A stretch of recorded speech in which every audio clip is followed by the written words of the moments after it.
তখন কি হবে? সাগর নদীর পানিগুলো টকবক করে উথরাইতেছে আর জলীয় বাষ্পের মতো উড়ে যাচ্ছে।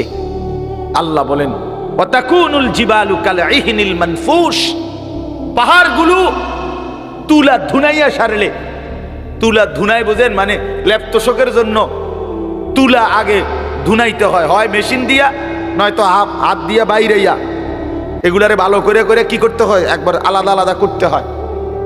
তো এই তুলারে ধুনাইয়া সারলে যখন এগুলো এরকম আলাদা আলাদা হয় যে সামান্য বাতাসেই উঠতে থাকে, আল্লাহ তাআলা বলেন এই কোটি কোটি পাহাড়, লক্ষ লক্ষ পাহাড়গুলো ইসরাফিলের ফুঁ শুরু হইলে এরকম ধুনিত তুলার মতো দিক বিদিক শূন্যে তুলার মতো উঠতে থাকবে।